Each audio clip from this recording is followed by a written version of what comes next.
Buen día, hermanos. Feliz domingo. Un gusto, un agrado verlos nuevamente, reunirme nuevamente con ustedes después de una semana que estuvimos fuera.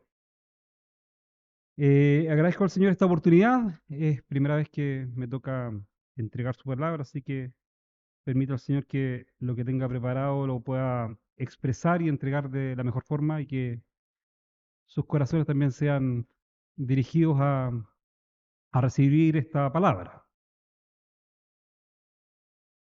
Continuamos con la serie del Evangelio según San Marcos y nos corresponde el capítulo 3 de los versículos 13 al 19.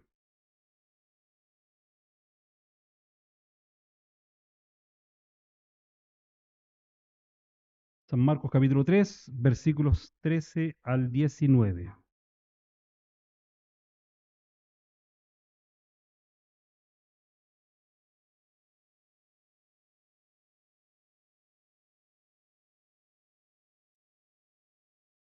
La Reina Valera titula esta porción de las Escrituras como Elección de los 12 apóstoles.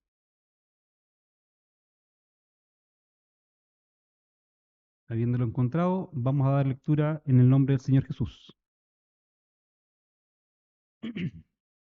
Después subió al monte y llamó así a los que él quiso, y vinieron a él, y estableció a 12, para que estuviesen con él y para enviarlos a predicar, y que tuvieran autoridad para sanar enfermedades y para echar fuera demonios.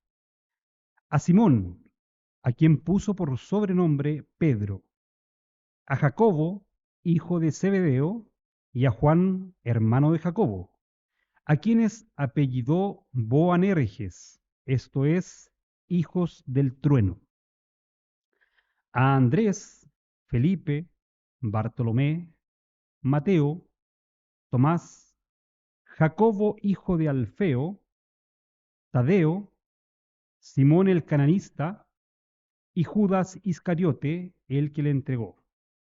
Y vinieron a casa. Amén. Vamos a orar por su palabra, para que el Señor nos dirija en este tiempo. Oremos al Señor.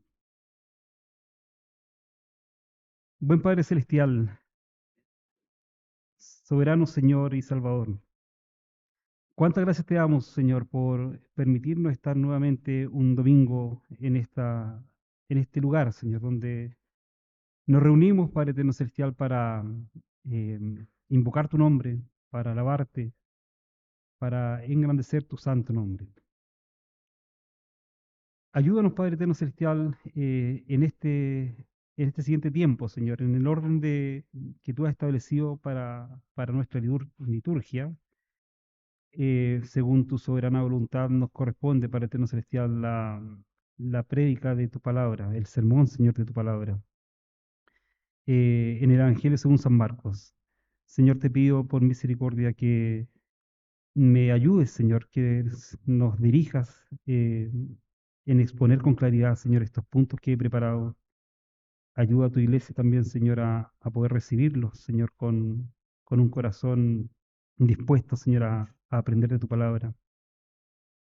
Ayúdanos, Señor, a comprender este llamado, Señor, a estos hombres comunes, a estos hombres del pueblo, a estos hombres del vulgo, Señor, que tú escogiste, que no tenían ninguna condición especial, Señor, así como la tengo yo, así como la tenemos muchos, Señor, acá en esta iglesia, que no tenemos nada especial y tú, por solo misericordia, nos has llamado, Señor, a tus santos caminos. Como decía también la lectura antifonal, Señor, que tú lo necio del mundo has escogido, Señor, lo vil del mundo has escogido para avergonzar a los fuertes, Señor. Y a ti te ha placido, Señor, así como estos vasos comunes, Señor, que vemos en esta palabra, Señor, y los has transformado.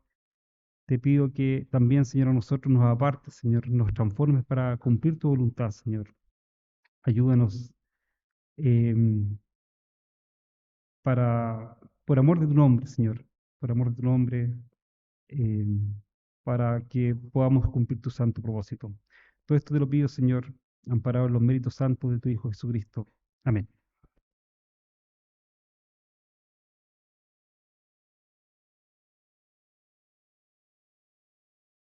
Bueno, el llamado de los 12 apóstoles. Hasta este momento en que nosotros hemos seguido la serie de Marcos, vemos que, o hemos visto que son 5 los hombres que han aceptado el llamado a seguir a Jesús, a ser sus discípulos, hombres que se iban a transformar en sus apóstoles más adelante.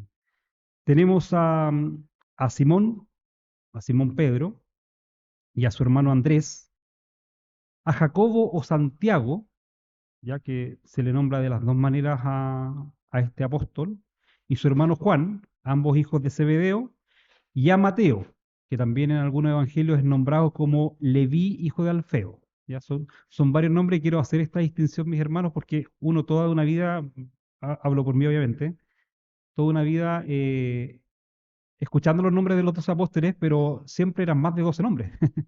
Entonces, por eso en esta lección me gustaría dejar en claro eso, cuáles eran los nombres y los diferentes nombres que tenía más de que tenía más de un apóstol. Entonces tenemos a Pedro, también llamado Simón, que era hermano de Andrés, ambos pescadores, ¿cierto? A Jacobo o Santiago y a Juan su hermano, ambos hijos de Zebedeo. Este Jacobo, este Santiago, no es el mismo que escribió la carta de Santiago. ¿Ya? Yo también tenía esa duda, así que le voy a decir todos estos tips que por misericordia he podido comprender. Eh, Tenemos entonces 5, ¿cierto? El Evangelio de Juan dice que hasta este momento también podía haberse sumado Natanael, que es Bartolomé, ¿ya? Que es la misma persona, y Felipe, ¿ya? Bueno, en resumidas cuentas, hasta este momento sabemos que los 12 no habían sido llamados, ¿cierto? Aún no había sido realizada la gran comisión, no habían sido enviados. Entonces teníamos estos 5 aún discípulos eh, que habían sido llamados previo a esta lectura que acabamos de realizar. Como mencioné, los 4 primeros eran pescadores, sencillos, podemos inferir y aquí quiero hacer el punto de quiénes fueron socialmente, quiénes fueron y hacer un poquito la conexión con la lectura antifonal. Sabemos que no eran grandes eruditos, ¿cierto? No eran grandes líderes religiosos, no eran eruditos escribas, no eran de la élite como los saduceos, ¿cierto? Sino que eran pescadores del vulgo, no eran la clase más baja de la sociedad por ningún motivo. Eso quedaba para mendigos, ¿cierto? Para leprosos. Pero sí eran pescadores de clase media, media baja, podríamos llamar, que tenían que estar luchando, ¿cierto? Por pagar los impuestos. Era gente común y corriente. Y por otro lado tenemos a Mateo. Aquí hay un contraste grande en lo económico, ¿cierto? Porque Mateo era publicano.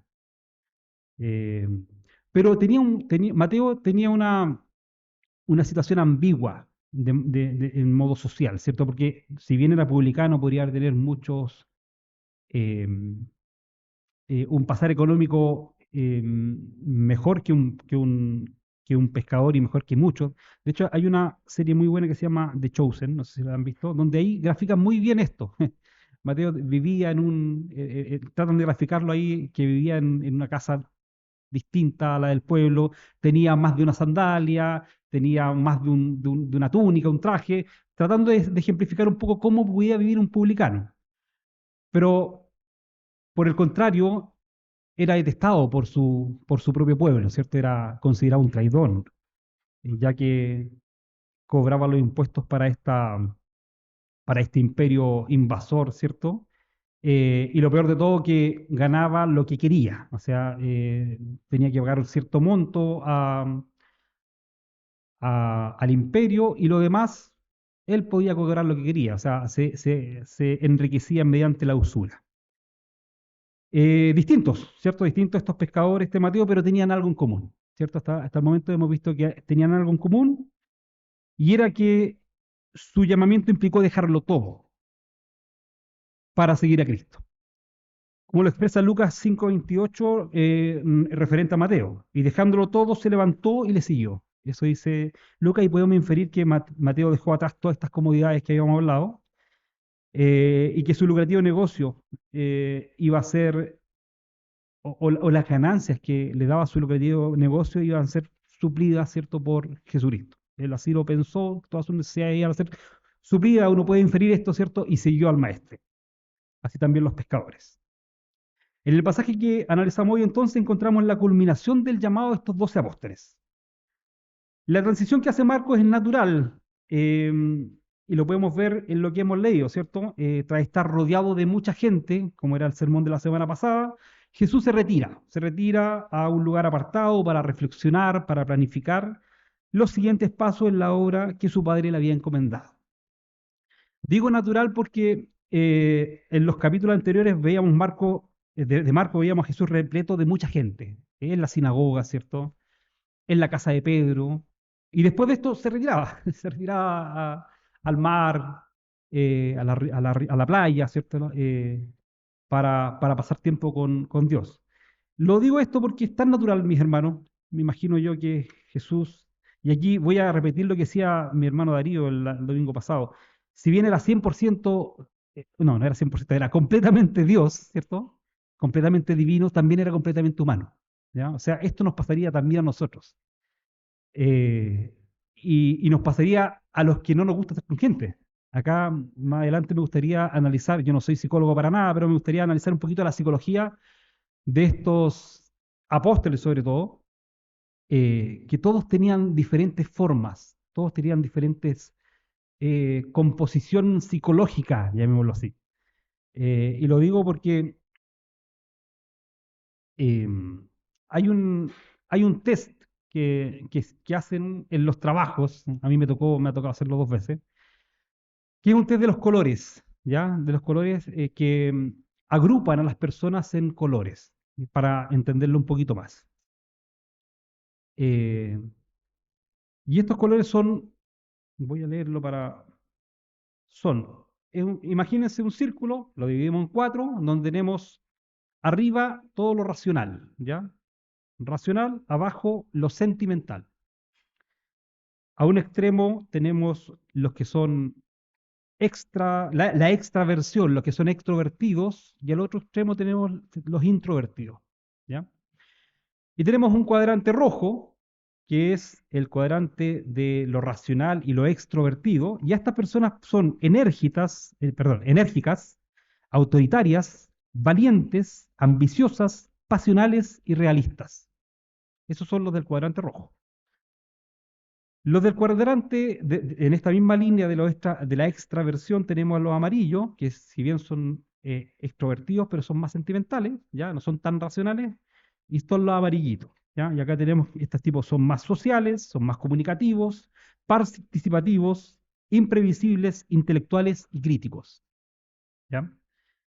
Cuando yo hice este test, no tenía nada de eso, o tenía muy poco de eso, ya te digo personalmente, porque yo estoy en el lado más introvertido, así como ustedes muchas veces, yo creo que muchos de ustedes están también en ese lado o están en el otro lado. ¿Por qué hablo de esto, mi hermano? Porque quiero después llegar un poquito a lo de los discípulos, que vemos toda esta mezcla, ¿ya?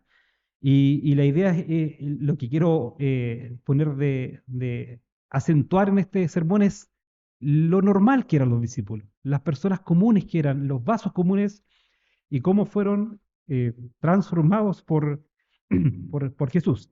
Siguiendo esta idea de los cuadrantes, tenemos el lado introvertido. En la parte racional e introvertida tenemos el lado azul, ¿ya? Estas personas son reflexivas, analíticas, tecnológicas, realistas, tranquilas y solitarias. Y en el otro cuadrante que nos falta, el verde, en lo que es introvertido y sentimental, tenemos las personas que son creativas, constantes, pacientes, empáticas, espirituales y democráticas.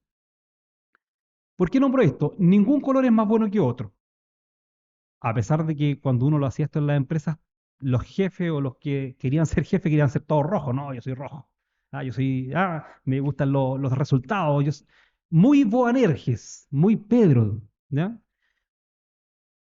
Pero sabemos que la vara del mundo no es la vara del cristiano. Eh, Vamos a ver que ser tan rojo, como dice acá, no es tan bueno. Hay que tener una mezcla de todo, pero sobre todo siguiendo el mensaje de Jesucristo. Bueno, este era un paréntesis, no había dónde meterlo, pero quedó acá. ¿Ya? Al profundizar este mensaje, me maravilla la humanidad de Jesús. ¿Ya? O sea, Jesús es tan humano. Y aquí retomo un poquito lo que decía Darío el sermón pasado. Eh, este Jesús completamente humano, perdón, completamente divino, que estaba haciendo los enormes sanidades, milagros, expulsión de demonios, toma sus precauciones, ¿cierto? Eh, Muestra su naturaleza humana al solicitar la barca, ¿cierto? Que tuvieran preparada la barca por si esta multitud incontrolable eh, se desbordaba, lo aplastaba. Él era Dios, pero también era humano. Entonces, para mí, esta es una lección importantísima, que Dios en su estado de humillación tomó los resguardos necesarios. Y esto nos da una lección a todos nosotros. Somos cristianos, sí, servimos a un Dios poderoso, no nos va a pasar nada, ¿no? Si nos puede pasar algo. Vivimos en un mundo caído, vivimos en un mundo donde ocurren accidentes, donde hay maldad, por lo tanto hay que tomar los resguardos. Entonces, en esa línea, en este pasaje nuevamente, Jesús enfrenta problemas prácticos, problemas humanos. Habíamos visto hace 2 domingos atrás con el hermano Fraín, ¿cierto?, que la hostilidad de los dirigentes había llegado ya a lo sumo, o sea, había llegado a que fariseos con herodianos estaban complotando para acabar con su vida, para matar al Señor. Eh, entonces, no había manera, no había vuelta, ¿cierto?, para hacer una alianza con estos líderes religiosos que tenían el monopolio de la palabra, que tenían el monopolio de la ley, ¿cierto?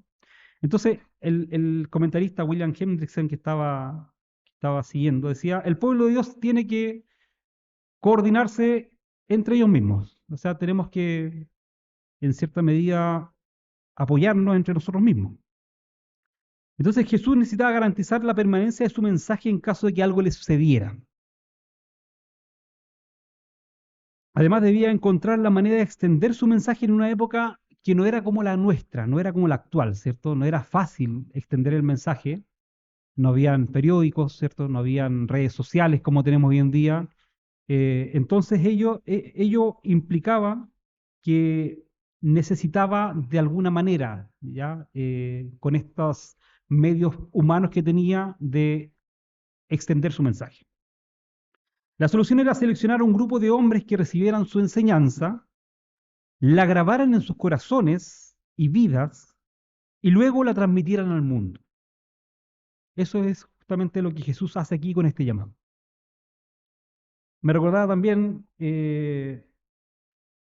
lo que pasó con Moisés, ¿cierto? El mismo Jetro le dijo que se hiciera de hombres sabios, de buena reputación, que lo ayudaran en su administración de ese pueblo tan grande. Entonces, acá vemos algo similar, que son prácticos, son ejemplos prácticos que hablan de la humanidad de nuestro Señor. Como les decía, el ministerio galileo de Jesús estuvo marcado de numerosos milagros, y multitudes de gente llegaba a Jesús porque buscaba recibir algo de él. Eso lo profundizó muy bien nuestro hermano Darío en el sermón pasado. Pero los discípulos fueron llamados para estar con el Señor. La gente buscaba algo de Jesús, principalmente sanación, alivio a sus enfermedades, echar fuera demonios, ¿cierto? Pero a diferencia de esta multitud que se acercaba por interés, los discípulos fueron llamados para estar con Él, para estar con nuestro Señor. El llamado de Jesús implicaba un desprendimiento radical, abandonar padre, madre, hermanos para seguirle. Este llamado no era solo a acompañar a Jesús, sino a morir a sus propios sueños, a su seguridad personal, a su comodidad y más adelante sabremos que a su propia vida. Aquellos que seguían a Jesús no debían esperar una vida fácil, sino de una entrega total. Aquí encontramos una distinción, y voy a reafirmar esta idea, clave entre la multitud y los discípulos. Mientras que la multitud buscaba beneficios de Jesús, los discípulos eran llamados a una relación íntima con Él. Esta es una verdad que permanece vigente, mis hermanos. La vida cristiana es una vida de comunión con Dios. Vemos este patrón en el Antiguo Testamento, en Enoc y en Noé, ¿cierto?, que caminaron con Dios. Y el deseo de Dios de, de no simplemente recibir algo de nosotros, sino que nuestra vida completa. En Proverbios 23:26 dice, dame, hijo mío, tu corazón. Eso es lo que buscaba el Señor de los discípulos y es lo que busca de nosotros. Dame, hijo mío, tu corazón. Y Jesús lo reafirma en Mateo 22:37 cuando habla del gran mandamiento, ¿cierto? Amarás al Señor tu Dios con todo tu corazón, con toda tu alma y con toda tu mente. Este llamado sigue vigente, mis hermanos, hasta el día de hoy.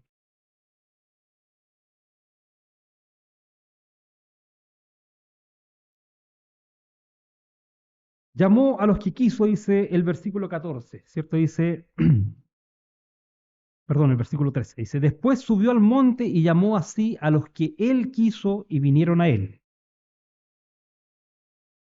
Como decía nuestro hermano Darío, acá vemos la soberanía del Señor, ¿cierto? Manifestada claramente. No me elegisteis vosotros a mí, sino que yo os elegí a vosotros y os he puesto para que vayáis y llevéis fruto, y vuestro fruto permanezca. Este llamado, mis hermanos, no era un simple seguimiento, como ya lo he dicho, sino que implicaba la recepción de autoridad para la obra del ministerio. El versículo siguiente, el 14, dice, y estableció a 12 para que estuvieran con él y para enviarlos a predicar. Y el 15 dice, y que tuviesen autoridad para sanar enfermedades y para echar fuera demonios. Vemos en estos versículos de Marco que se resume, acá sabemos que Marco es bien resumido, ¿cierto? No da mucho detalle, pero se resume de todo lo que fue la comisión, que podemos ver en Mateo 10, la gran comisión. Entonces se puede inferir que los discípulos pasaron el tiempo necesario con Jesús para aprender de él, y aquí Marcos nos relata tres aspectos clave. Estar con el Señor para ser enseñados, por lo tanto tenían que ser sus discípulos, ¿cierto? Todo discípulo debe tener un maestro y el discípulo lo que hace es aprender de su maestro. Para predicar su mensaje, que fue el segundo punto, y acá entendemos lo que es la palabra apóstol, ¿cierto? Que es enviado, ellos fueron enviados.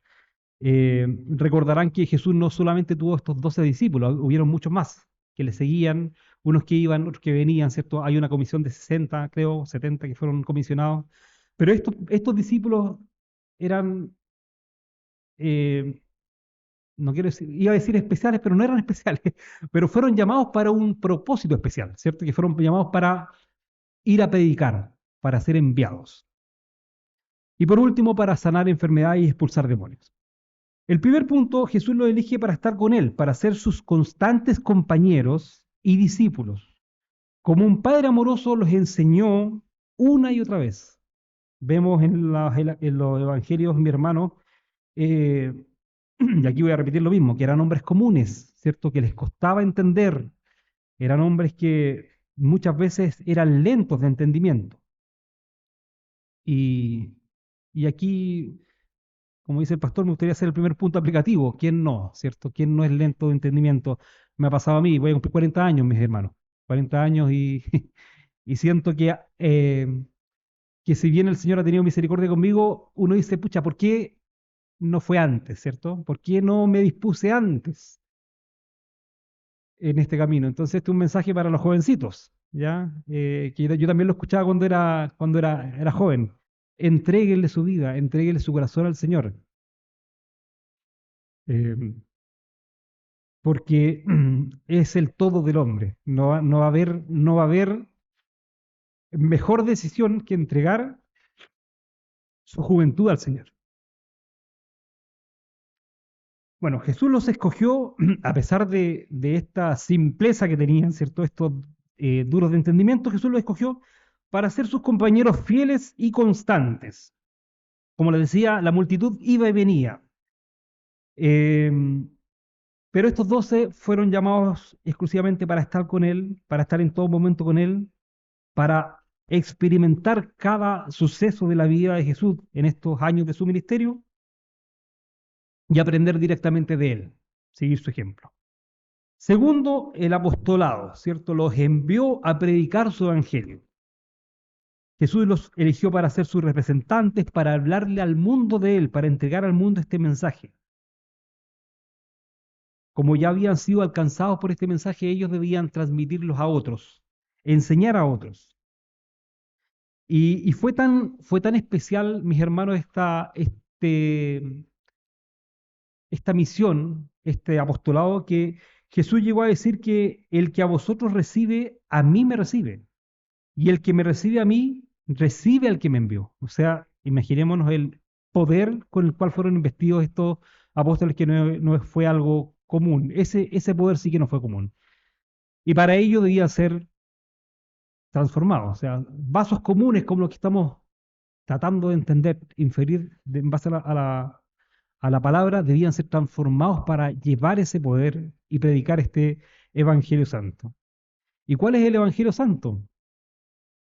¿Cómo lo resumimos en este versículo maravilloso que predicamos en las calles? Porque de tal manera amó Dios al mundo, que dio a su Hijo unigénito para que todo aquel que en él crea no se pierda, mas tenga vida eterna. Ese es es el mensaje, mis hermanos, del Evangelio.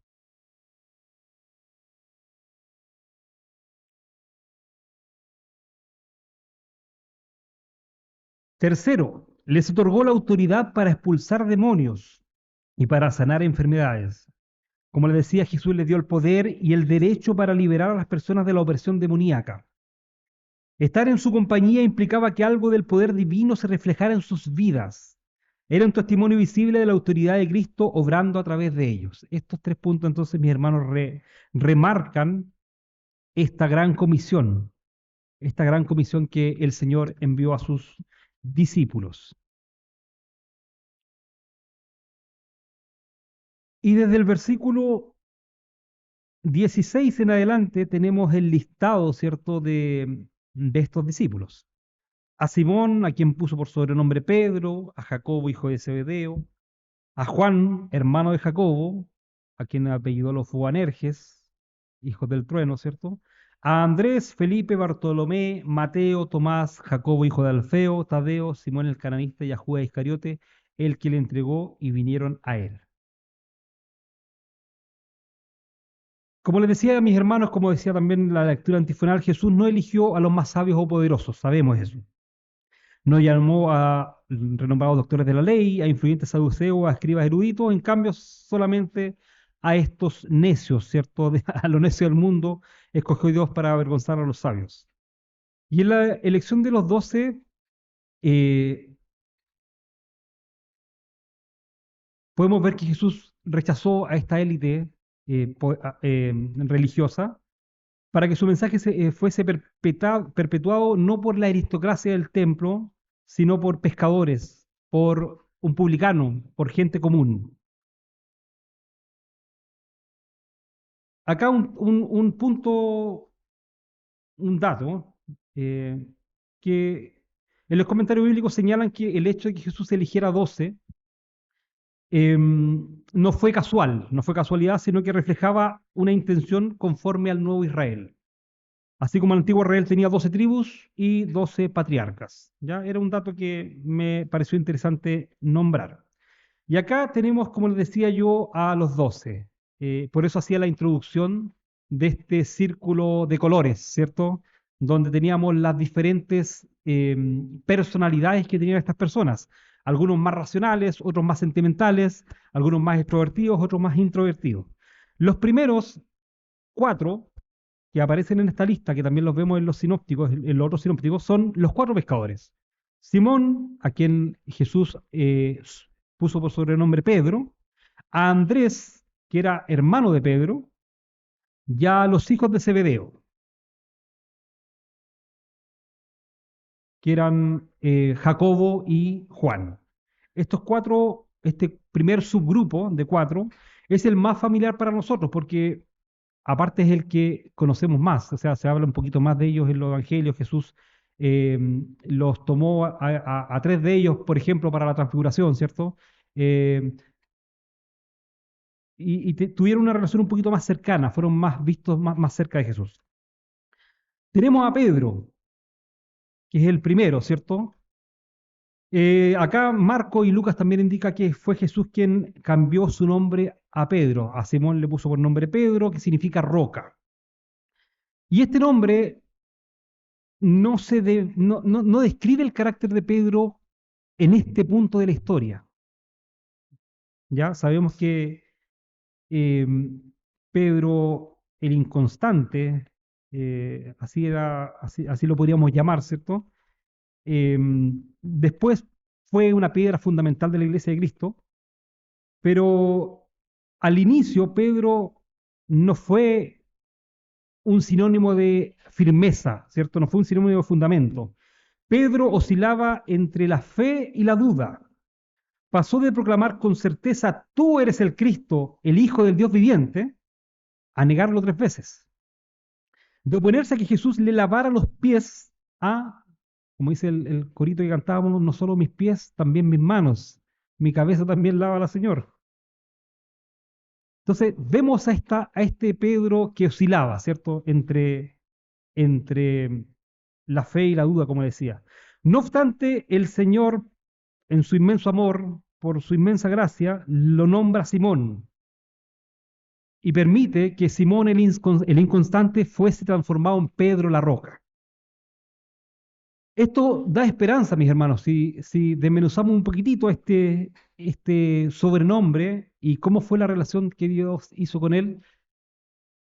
Nos da esperanza, me da esperanza al leer, al tratar de entender esto, porque vemos que Jesús no miró al Pedro presente, ¿cierto? Y ni siquiera miró al Pedro de unos días más adelante, porque sabemos que Pedro no fue la roca en ese momento y más adelante lo negó, sino que miró más allá, miró más allá del futuro próximo de Pedro, cuando él se iba a transformar finalmente con la resurrección de Cristo, iba a entender bien su mensaje en la roca que fue para la iglesia. Entonces, qué maravillosa y transformadora, mis hermanos, ha sido esta transformación que hace Jesús en Pedro. Y así como Pedro el inconstante, yo decía, puede ir cualquier nombre. Gabriel el inconstante, el nombre de ustedes, él o la inconstante. Porque ¿cuántas veces, mis hermanos, no hemos hecho alguna promesa al Señor? Yo, mientras trataba de entender un poco esta vida de Pedro, yo decía, pucha, ¿cuántas veces no le prometí al Señor algo? ¿Cuántas veces no me sentía acá arriba espiritualmente? ¿Por qué? Porque estaba cumpliendo la promesa. Señor, he cumplido la promesa que te hice y, y estoy fuerte espiritualmente, ¿ya? Pero ¿qué me pasaba? ¿Qué me ha pasado muchas veces? Que viene el tentador, que viene la falla, ¿cierto? Que viene el pecado y me desmorono completamente. Pero gracias al Señor, bendito su nombre, que Él no me deja.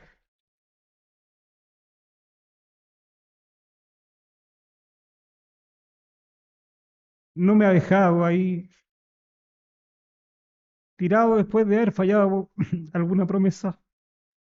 Y es ahí donde mis hermanos uno se siente como Pedro.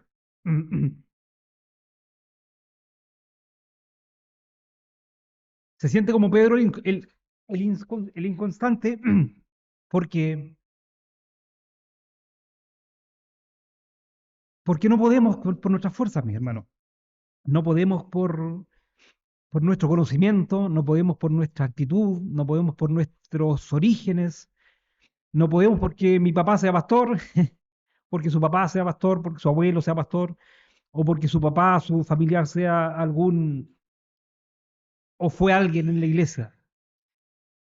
La relación con el Señor es personal. Y somos débiles, somos necios, pero el Señor a estos necios, a estos débiles, los puede transformar en hombres, en hombres, en vasos para un propósito santo.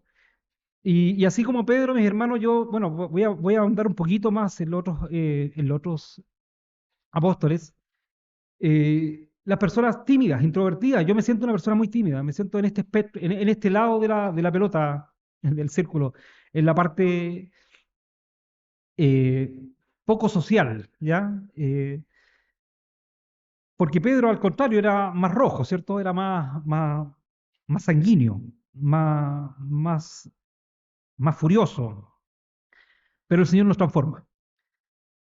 El siguiente grupo o el siguiente pareja es Santiago y Juan, su hermano. Estos son los hijos del trueno. Yo lo encontré un poco parecido a Pedro también a estos dos hermanos. Bueno, capaz que el mismo oficio los haya curtido de esta manera, ¿cierto? Pescadores rudos, pescadores furiosos, pescadores que poco empáticos.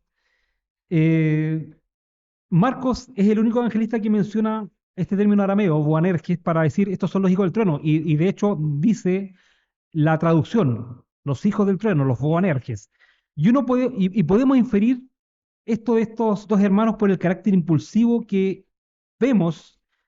Tengo acá tres versículos en los cuales podemos inferir esto. Marcos 9:38. Juan le respondió diciendo, Maestro, hemos visto a uno que en tu nombre echaba fuera demonios, pero él no nos sigue. Así que se los prohibimos, porque no nos seguía.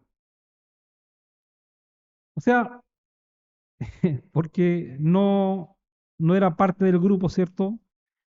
Prohibieron que hiciera milagro en nombre de Jesús. Un poquito más adelante, en Lucas 9:54, esto el pastor nos lo dijo, ¿cierto?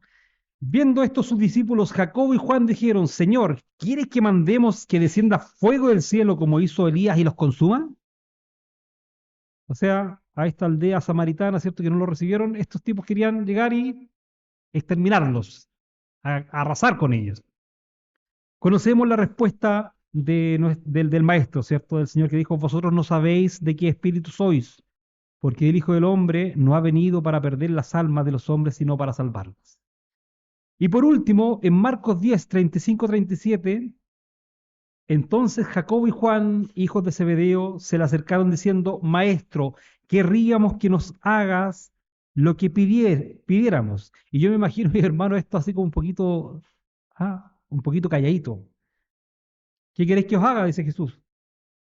Y ellos dijeron, concédenos que en tu gloria los dos estemos sentados, uno acá y uno allá. ¿Ah? La nueva traducción viviente, esta gloria, porque uno decía, ya, en su gloria uno, como dice mi hermano Darío, en este lado de la cruz uno sabía que era en la gloria que el Padre le dio luego de su sacrificio, ¿cierto? En este trono que Jesús hoy en día, en el cual está sentado. Pero ellos no, la nueva traducción viviente dice, cuando te sientes en tu trono glorioso. O sea, y aquí muy buena la explicación que hacía Darío, a ellos no le cabía en la cabeza este Cristo militar, ¿cierto? Poderoso, con este crucificado. Podemos ver claramente que ellos querían una posición en el reino terrenal de Jesús, en el reino que iban a tener ahí, ahora. Más adelante, Tadeo el tímido dice algo parecido. Entendía que el reino era ahora ya. Y vemos, hermano, esta poca empatía. Yo dije, qué poco empático, como un buen chileno, se estaban asegurando, querían asegurarse, pasando por encima de todos sus pares. Los otros eran pares. Y aquí volvemos a lo maravilloso de esta transformación. Porque a mí esta gente me cae mal, hermano. Esta gente que es asegurada, a los que somos introvertidos, nos molesta. La gente tan extrovertida, tan ganadora, tan acaparadora. Y ese es un pecado también que tengo yo. ¿Ah? Es un pecado que el Señor tiene que tratar conmigo. Y tiene que tratar con usted si es introvertido. ¿Ya? Porque los rojos y los amarillos llaman la atención. Po, ¿ya? Llaman la atención. Le gusta estar ahí, ser los primeros de la fila. Pero vemos, mis hermanos, que el Señor Jesús, en su inmenso amor, en su inmensa misericordia, a estos Boanerges también los transformó, ¿cierto? La gracia del Señor también los transformó y se llena mi corazón de esperanza, ¿ya? Porque ustedes, mis hermanos, que son, que son rojos, que son amarillos, el Señor los va a transformar. Vemos que Santiago fue el primero de los 12 en ser martirizado por su Señor. Entregó su vida al Señor, mientras que su hermano Juan, ¿cierto? Este discípulo impetuoso que quería exterminar a una aldea samaritana con fuego del cielo, el Señor lo transformó en el profeta del amor. Y probablemente fue el último en partir del escenario de esta tierra siendo ya un anciano. Transformaciones maravillosas, mis hermanos. Eso es lo que yo puedo decir de estos tres primeros hombres, tan distintos y tan parecidos a mí. Distintos porque ya lo he repetido, tan introvertidos que eran, pero tan inconstantes como yo, tan furiosos como yo,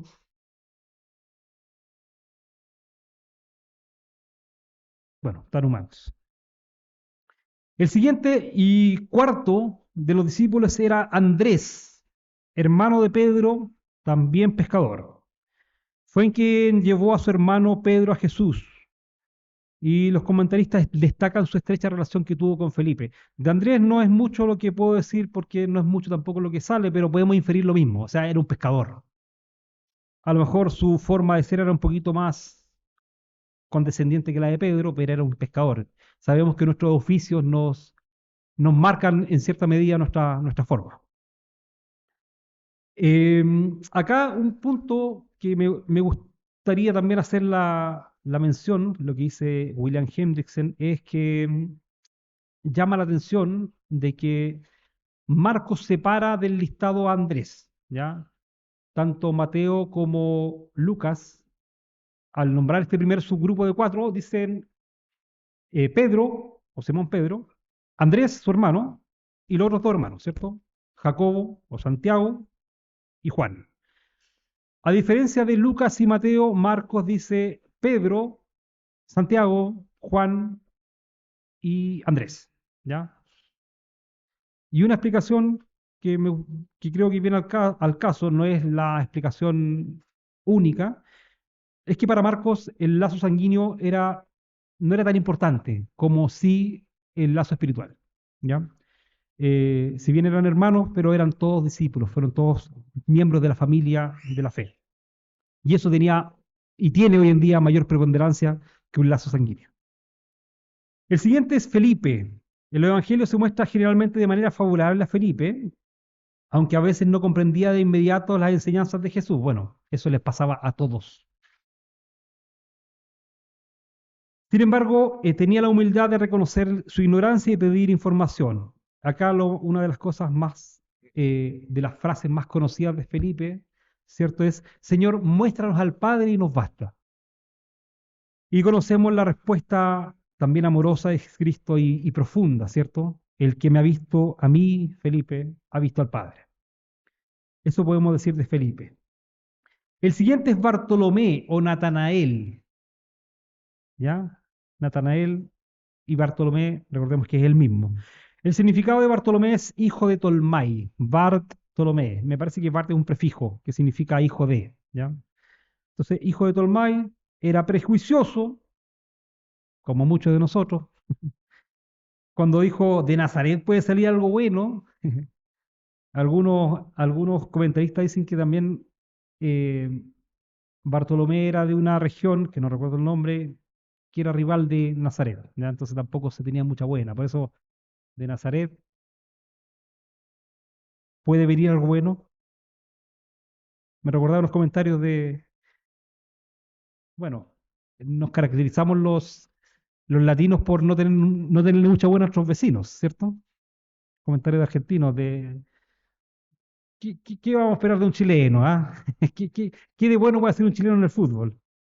Acá algo parecido. De Nazaret va a venir algo bueno. Es en mi región de al lado, que no hay nada bueno ahí. Bueno, esto también nos muestra la humanidad que tenía Bartolomé o Natanael.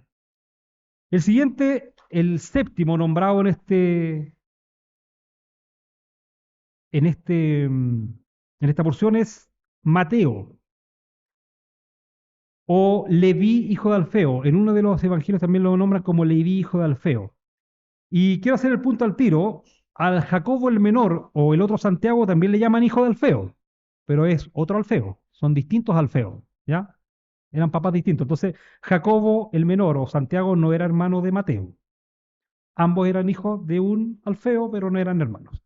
Bueno, Mateo era el publicano, ¿cierto? Un recaudador de impuestos. Ya el, nuestro pastor nos dio sermones atrás un contexto más amplio, ¿cierto? De quién era este Mateo, cuál era su trabajo, cuál era su condición social, ¿cierto? Eh, y acá el punto que me gustaría hacer de Mateo es el contraste con el joven rico, ¿ya? Porque el joven rico sabemos que amó más sus riquezas. A mí no me cabe duda que Mateo tenía riquezas. No era como Saqueo, no era jefe de publicanos, pero sí era publicano. O sea, él perfectamente podría, si bien era menospreciado por su gente, y aquí hago referencia nuevamente a The Chosen, que es una serie muy linda que retrata la vida de los apóstoles. Muy probablemente Mateo tenía una guardia, tenía a su disposición algún romano, no sé si llamarle una guardia, pero una seguridad, ¿ya? O sea, él perfectamente podría vivir una vida tranquila, ganando lo que ganaba, ¿cierto? Eh, y menospreciando a los demás. Yo en este espectro psicológico trato de poner a Mateo en la parte introvertida, ¿ya? Trato de ponerlo en la parte azul, en la parte metódica. Mateo se me imagina una persona muy metódica, muy calculadora. Para llevar ese oficio, como decía yo, los pescadores, su oficio los curtía, ¿cierto? Desde hombres rudos, hombres que tenían que enfrentarse a la inclemencia del tiempo, a las olas, ¿cierto? A Mateo, un publicano que tenía que tener los números bien claritos, ¿cierto? Bien ordenadito, bien metódico y introvertido. O sea, me da la impresión de que Mateo podría haber vivido así. Me tienen mala, no importa, no me interesa relacionarme con la gente. Soy introvertido. Soy ordenadito, gano plata, puedo vivir bien. Pero él no quiso eso. El Señor en su inmensa misericordia permitió que Mateo dejara todo lo que tenía y le siguiera. No así el joven rico, que amó más las riquezas, que se entristeció porque no quiso dar el dinero a los pobres, ¿cierto? Y aquí hay una enseñanza tremenda, mis hermanos, para aquellos que queremos o inconscientemente tenemos nuestra identidad en lo que hacemos. Tenemos nuestra identidad en nuestra cuenta bancaria. Tenemos nuestra identidad o nuestro sustento, nuestra dependencia en nuestras inversiones. Hay hermanos así en la iglesia. Entonces, mis hermanos, yo creo que esa es la enseñanza que hay que tener de Mateo, la dependencia absoluta de Jesucristo, la identidad absoluta en Cristo. Ese es el llamado que tenemos nosotros como cristianos. Esto no quiere decir, mis hermanos, que el Señor no nos puede bendecir. Esto no quiere decir, mis hermanos, que el Señor no nos puede dar riquezas. Ejemplo tenemos en Abraham, ejemplo tenemos en Job. Pero aquí la dependencia, el dejar todo, el ser transformados de no poner nuestras cosas, nuestra vista en las cosas terrenales, sino que en el reinado de Cristo, es el punto que yo quiero hacer y quiero instarlos, mis hermanos. Esto, insisto con lo mismo, no quiere decir que nuestro trabajo lo tengamos que hacer a medias. No, para nada. Con nuestro trabajo, y aquí me recuerdo a nuestro hermano eh, Ángel, que daba gracias al Señor porque encontró trabajo, lo tenemos que hacer con la mejor, con lo mejor de nosotros, porque nosotros nos ha dotado el Señor nos ha dotado y nos ha capacitado para hacer un buen trabajo y con esto glorificarlo a Él. Y si esto nos hace generar riqueza, porque eso es lo que hace el trabajo, genera riqueza, bendito sea el Señor, alabado sea su nombre, y, y que eso nos permita bendecir a nuestros hermanos, que eso nos permita compartir con nuestros hermanos, que eso nos permita predicar, como dice Santiago, activamente un evangelio en base a eso que el Señor nos ha entregado. Bueno, eso es el punto que quiero hacer con Mateo. El siguiente es Tomás el incrédulo. Tomás el incrédulo.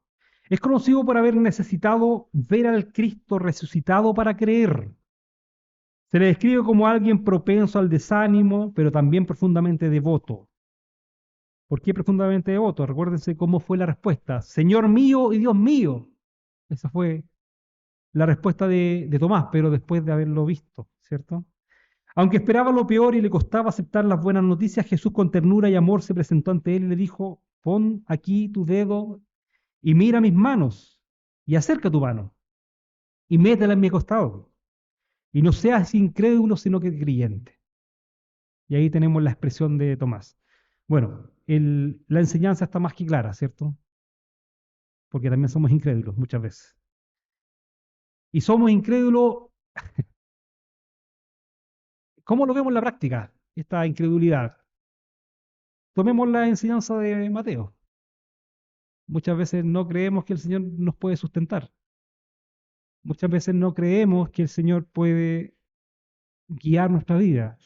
Muchas veces no creemos que podemos ser dependientes del Señor. Y sí, hermano, podemos serlo. El noveno es Jacobo, hijo de Alfeo, o Santiago, hijo de Alfeo, o Santiago el menor. Como les dije, este es el otro Santiago, no es el hijo de Zebedeo y no es el hermano de Jesucristo, no es el autor de la epístola de Santiago. Su padre, como decía, no es el mismo que Mateo, es un Alfeo distinto, y es probable que su madre haya sido una de las mujeres presentes cerca de la cruz, María, madre de Santiago. No tenemos más información de Jacobo que mencionar. Muy probablemente estaba en el lado de los introvertidos. A veces los introvertidos pasamos desapercibidos. Pero el Señor, que es rico en misericordia, que es amoroso, que es bondadoso, también nos puede transformar. También nos puede usar como vasos útiles. No siempre, mis hermanos, los tímidos pasan desapercibidos para el Señor. Sí para nosotros porque somos humanos. Sí para nosotros porque somos pecadores porque no somos perfectos, pero el Señor que es perfecto también mira a los tímidos. Y aquí otro tímido tenemos a Judas o Tadeo, también llamado Leveo, ¿cierto? Probablemente sea el mismo Judas, no el Iscariote de Juan 14:22, donde expresa su deseo de que Jesús se manifestase al mundo, lo que sugiere que aún tenía la misma idea de un Mesías militar. O sea, vemos el mismo patrón, mis hermanos, en todos los discípulos. Eh, Y por eso voy a tomar nuevamente esta idea, o sea, muy clara, cómo este crucificado, ¿cierto?, iba a ser el mismo Mesías que ellos esperaban, no cuadraba, ¿cierto?, no cuajaba la idea. Entonces, Tadeo, que también es poquito nombrado en los evangelios, tenía la misma esperanza. Número 11 tenemos a Simón el cananista. También lo hemos escuchado hablar como Simón Celote, ¿cierto? Em, Cananista, el comentarista decía que también es un término arameo, que significa celote o el celoso. Estos tipos eran una facción política religiosa, ¿cierto? Los celotes que eran celosos en guardar la ley. Este es el antónimo o el otro extremo del publicano, ¿cierto? Lucas lo llama directamente Simón el Celote, lo que indica que fue miembro de este grupo revolucionario que se oponía al dominio romano mediante la lucha armada. Creían que solo Dios debía gobernar Israel y promovían rebeliones contra Roma. En algún momento escuché que los celotes, no sé si entiendo que es verdad, manejaban una daga acá, andaban con una daga. Y el objetivo era hacer daño, era matar, era herir a, a este pueblo invasor. Entonces, imaginémonos este hombre, o sea, este hombre también, valga la redundancia, de armas tomar, ¿cierto? Y también fue transformado. También este tipo que estaba dispuesto a hacer daño a su prójimo, que estaba dispuesto a, bueno, yo no, mire, por misericordia, no me imagino haciendo eso, enterrando un puñal a alguien. Me recordaba, hace poco vi una información en internet de un tipo, un joven de Estados Unidos, que sus padres lo acusaron porque tenía un cuerpo en su pieza. Había desmembrado a una persona, había desmembrado a un vagabundo. eh, y los papás no lo podían creer, porque era un joven de casa. Era un joven de casa común y corriente, y cuando la mamá estaba haciendo su pieza, encontró estas partes de un cuerpo. Y llamaron a la policía llegó y él reconoció. Él no, y ahí, bueno, aquí la psicología va mucho, mis hermanos. Pero lo que me llamó la atención fue que la policía le preguntó por qué lo había hecho. Y la respuesta de él fue porque quería saber qué se sentía enterrar un puñal a alguien. Quería saber qué se sentía asesinar a alguien. Entonces, no digo que Simón el Celote haya sido así, pero su psicología no debe haber estado muy lejos de eso. Él estaba dispuesto a enterrar un puñal a alguien, sea la causa que fuere. Entonces, también yo digo, el título viene al caso. El Señor transformó a este tipo. Transformó a un tipo que estaba dispuesto a hacer este daño, ¿cierto? En un apóstol, en un enviado de este mensaje, que es todo lo contrario.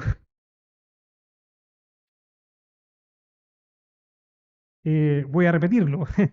Voy a repetirlo porque se escucha poco en las calles este mensaje. Porque de tal manera amó Dios al mundo que dio a su Hijo unigénito para que todo aquel que en él crea no se pierda, mas tenga vida eterna.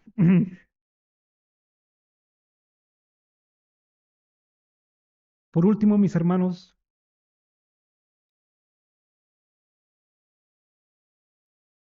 tenemos a Judas Iscariote, el traidor. Su nombre significa hombre de Keriot, un pueblo en el sur de Judea, y fue quien entregó a Jesús. No tengo mucho que decir, mis hermanos, de Judas. Sabemos de su historia. A lo más podría decir que fue también un vaso, pero para uso vil, ¿cierto? Fue un vaso para un uso vil que fue entregar a nuestro Señor. ¿Qué otra cosa puedo decir? Que Judas, así como me recordé la frase de Darío, que el diablo es el diablo del Señor, ¿cierto? Judas fue el traidor que Cristo quiso que fuese. Judas fue llamado con ese propósito. Judas era el hijo de perdición. Judas fue un instrumento para el cumplimiento de la misión de nuestro Señor Jesucristo.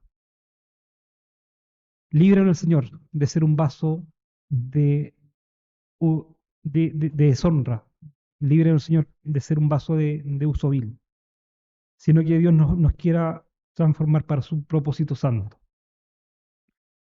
El llamado de los discípulos nos enseña entonces, mis hermanos, que Dios no elige a los más capacitados, sino que capacita a los que elige. Jesús formó a sus discípulos en intimidad, amor y entrega, preparándolos para la misión de llevar el Evangelio al mundo.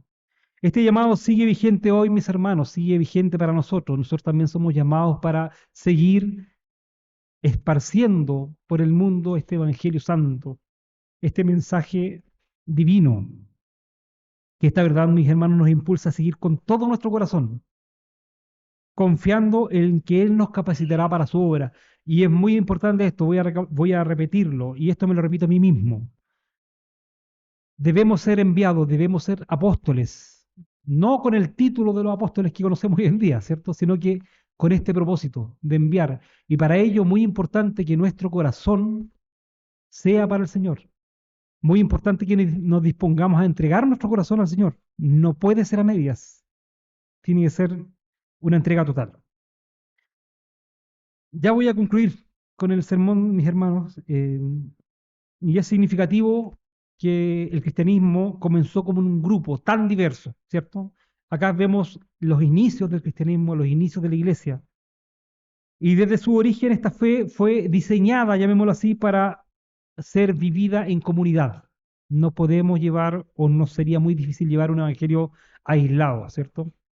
Debemos fortalecernos los unos a los otros, debemos entender que somos distintos, debemos entender, pensemos nuevamente este círculo, ¿cierto? Eh, este círculo psicológico, somos todos distintos, somos introvertidos, somos extrovertidos, tenemos tendencia a querer ser vistos, así como otros tenemos tendencia a querer ser no vistos. No digo que una cosa sea más buena que la otra, tenemos mezcla de muchas cosas, pero el Señor, así como somos, nos puede transformar nuestras vidas para su propósito santo. A diferencia de los fariseos, cuya forma de vida los separaba del resto, de hecho, la palabra fariseo quiere decir separado de los demás, la esencia de nuestro cristianismo es la unión con los semejantes y el llamado a vivir en comunión. Además, el cristianismo nació en un grupo sumamente diverso y acá el punto que le hacía, teníamos a un recaudador de impuestos por un lado y teníamos a un celote por el otro. O sea, si en otro tiempo Jacob hubiese encontrado a Simón, ya saben lo que le hubiese hecho. Pero acá fueron reunidos, fueron transformados para llevar este mensaje. Sin lugar a dudas, Cristo transformó la vida de estos hombres para que a través de su servicio dieran forma a la iglesia. Dios no elige a los que el mundo considera poderosos o sabios, ya lo vimos, ¿cierto? Sino a aquellos que parecen insignificantes. Dios me eligió a mí para predicar este sermón. Yo creo que soy el más insignificante de mi hermano, o el que tiene el menor, bueno, no me quiero tirar al suelo, pero soy el menos maduro espiritualmente, o uno de los menos maduros. Y así también con ustedes, los puedo ver ustedes, muchos son mucho más maduros que yo, pero el Señor me ha capacitado y agradezco al Señor para poder entregar este mensaje. Bueno, acá tengo una pregunta para ir cerrando este sermón y una pregunta clave. Y la pregunta es simple, ¿estás en Cristo? ¿Está en Cristo, hermano? ¿Estar en Cristo? No se trata solo de conocerlo o de estar cerca de Él, sino de ser transformados por su gracia, como le fueron aquellos primeros discípulos. Cuando Cristo nos une a Él, todo cambia. Y esto no es una palabra por decir, mis hermanos, esto es cierto, nos cambia nuestra vida, nuestro propósito y nuestra manera de relacionarnos con los demás cambia cuando Cristo viene a nosotros.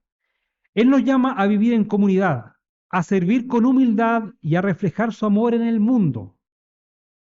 Que nuestros ojos, al igual que los de los discípulos, permanezcan fijos en Jesús, el autor y consumador de nuestra fe. Para el Señor, honra y gloria para siempre.